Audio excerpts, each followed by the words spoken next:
Bonsoir et bienvenue sur Petite Pensée dans un monde hostile, un monde incertain. Je suis Abdesalam Boujedraoui. Il y a dans notre monde occidental de plus en plus la perte de ces valeurs fondamentales de compassion et de pitié. Récemment, avec l'épidémie virale qui sévit, beaucoup de personnes âgées sont mortes dans les EHPAD, dans l'indifférence la plus totale. Juste après le confinement, beaucoup ont fêté la fête de la musique, mais pas un moment de compassion ni quelques instants de deuil en souvenir de toutes ces personnes âgées qui sont décédées dans des conditions dramatiques. Aussi, je vous prie, vous qui avez perdu un membre cher de votre famille, de recevoir mes condoléances, de recevoir ma tristesse que je partage avec vous. Cela m'affecte énormément de savoir que des personnes sont décédées alors qu'elles ont travaillé toute leur vie. Je vous transmets donc toutes mes condoléances en ces moments difficiles.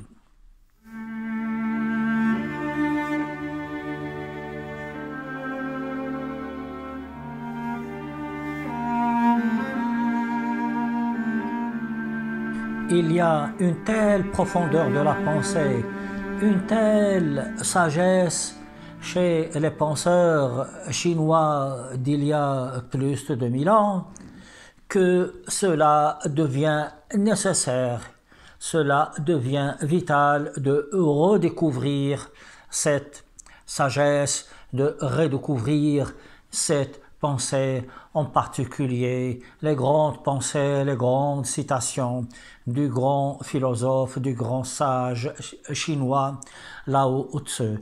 Aujourd'hui, je vous présente une citation qui dit que un voyage de 1000 lieues a commencé par un premier pas.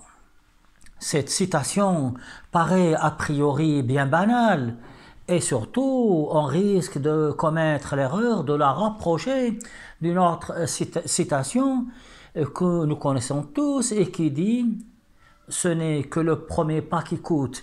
Ces deux citations n'ont rien à voir l'une avec l'autre.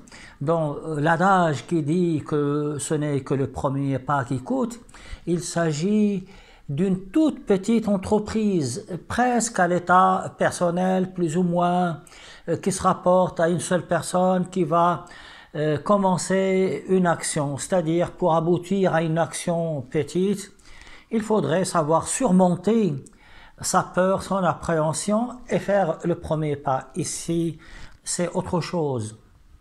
Il s'agit d'un voyage qui est très long. Ici, ce n'est qu'une comparaison. Il ne s'agit pas uniquement de voyager. Il s'agit de même de réaliser une entreprise comme bâtir une civilisation. Pour bâtir une civilisation, et même quelque chose de bien personnel, mais sur le long terme, on commence toujours par un tout premier pas. Pour comprendre la profondeur de cette sagesse de Lao Tzu, imaginons que nous sommes à la fin de ce voyage de 1000 lieues. Par exemple, lorsque nous nous promenons en France, nous voyons de grands édifices, nous voyons de grands aéroports, nous voyons une grande technologie, une démocratie, nous voyons de même de grands hôpitaux.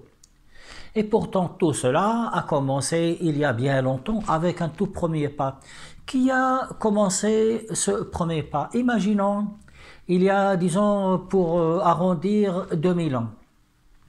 Un fermier en France, la France de l'époque, se réveille à 4 heures du matin, il se réveille aux aurores, il sort de chez lui pour labourer son champ.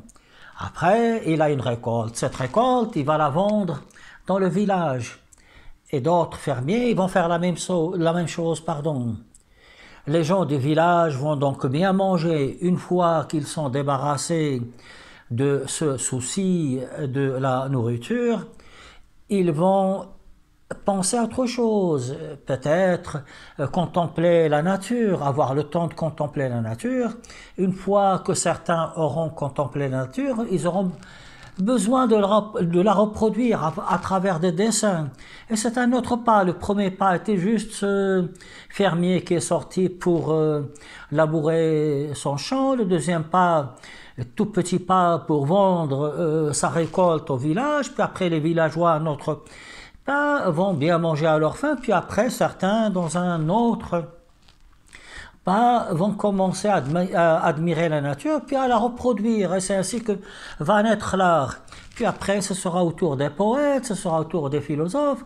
Et puis, sur cela va se greffer quelques savants, et ainsi de suite, jusqu'à aboutir à cette France moderne que nous voyons. Vous voyez bien que pour aboutir à une chose grandiose, il faudrait accumuler de toutes petites choses. Mais il y a quand même quelque chose d'impératif. Il ne faudrait pas que les tout premiers pas que l'on va faire soient les mêmes. Si on répète exactement les mêmes pas avec la même cadence et qu'on les répète exactement les mêmes, ça s'appelle stagner. Et beaucoup de pays, faute d'avoir compris qu'il faudrait aller de l'avant et ne pas répéter éternellement la même chose, ne vont jamais progresser et vont rester sur place et ne feront jamais ces 1000 lieues de voyage.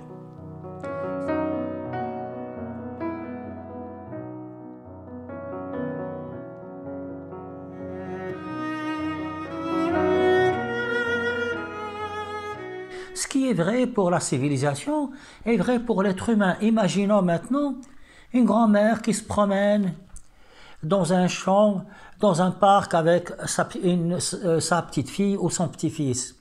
Cette dame d'un certain âge revient chez elle, un chez elle qui est moderne, un chez soi qui est rassurant, et elle va passer une soirée agréable avec sa petite fille en attendant que ses enfants viennent la rejoindre pour un dîner en famille.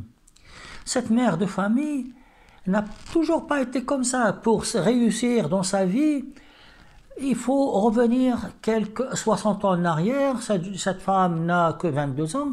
Elle vient juste de décrocher son diplôme. Elle est dans l'incertitude, mais elle va faire un premier pas. Elle va écrire son CV, écrire à une entreprise, aller à un entretien d'embauche. Après, elle sera embauchée parce qu'elle a bien travaillé pour ce travail. Une fois qu'elle est embauchée, elle ne va pas se contenter de rester dans son poste. Elle va s'améliorer en étudiant, en ayant de l'expérience, en allant vers de l'avant. Après, elle va rencontrer un jeune homme. Avec ce jeune homme, ils vont construire leur vie. Première dispute. Ils vont surmonter la dispute pour avancer, aller de l'avant. Premier papier peint, première maison. Après, ils vont acheter une voiture. Puis après, leur enfant, à chaque fois, ils vont avancer dans la vie. Ils vont réaliser quelque chose de nouveau. C'est-à-dire, à chaque fois, ils vont faire un petit pas vers l'avant, vers l'amélioration de leur situation. Et c'est ainsi qu'ils auront des enfants qui eux-mêmes vont grandir. Et c'est ainsi que nous allons admirer cette grand-mère qui va se promener avec son petit enfant ou sa petite fille. Dans la vie, tout est affaire de petits pas, mais de petits pas sûrs et surtout de petits pas qui vont vers l'avant. Ce ne sont pas des petits pas de la stagnation. Voilà ce que je pense personnellement de cette citation de Lao Tzu. Je vous remercie et je vous donne rendez-vous pour d'autres citations de cet immense philosophe et merci pour votre patience et pour votre écoute.